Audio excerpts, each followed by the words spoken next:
Hello বন্ধুরা, কেমন আছেন সবাই? আজকের ভিডিওটা তাদের জন্য যারা বিকাশ থেকে লোন নিতে চেষ্টা করছেন কিন্তু পাচ্ছেন না।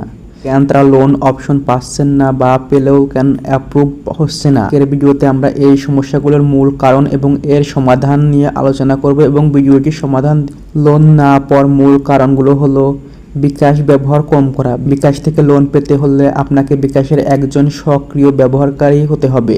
আপনি নিয়মিত লেনদেন না করেন, যেমন টাকা পাঠানো, মোবাইল রিচার্জ, বিল পেমেন্ট ইত্যাদি, তাহলে লোন পাওয়ার সম্ভাবনা কমে যায়।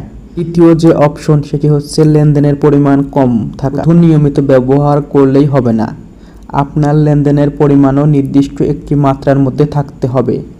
ছোট ছোট লেনদেন করলে অনেক সময় বিকাশ আপনার আর্থিক ক্ষমতা সম্পর্কে নিশ্চিত হতে পারে না। তৃতীয় যে কারণ হচ্ছে আপনার বিকাশ অ্যাকাউন্টের KYC বা গ্রাহক তথ্য যাচাই প্রক্রিয়া যদি সঠিকভাবে পূরণ না করা থাকে, তাহলে লেনদেন জাতীয় পরিচয়পত্র NID দিয়ে সঠিকভাবে আপনার তথ্য যাচাই করা খুবই গুরুত্বপূর্ণ।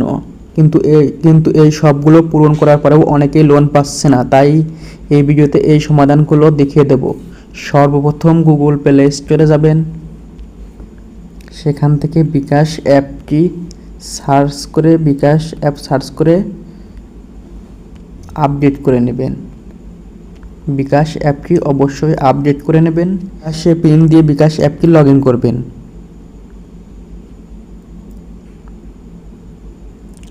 লগ ইন দেওয়া হয়ে গেলে এখানে লোন যে অপশন, এখানে ক্লিক করবেন। আমি যদি বিকাশ লোন অপশনের ভিতরে যাই, তখন এইটা দেখাচ্ছে, দুঃখিত, আর্থিক প্রতিষ্ঠানের ঋণ প্রদানের নীতিমালা অনুযায়ী আপনার বিকাশ অ্যাকাউন্ট এখন লোন সার্ভিসের জন্য উপযুক্ত নয়। আপনার এই যে প্রোফাইল আইকন, একটাতে ক্লিক করবেন। এখান থেকে নিচে চলে আসবেন, এখানে লিখবেন তথ্য হালনাগাদ, এটাই ক্লিক করবেন। এখান থেকে শুরু করুন এই অপশনে ক্লিক করবেন।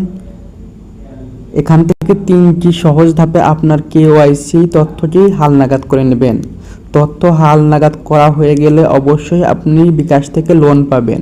যদি ভিডিওটি ভালো লেগে থাকে তাহলে অবশ্যই চ্যানেলটি সাবস্ক্রাইব করে সঙ্গেই থাকবেন। ধন্যবাদ।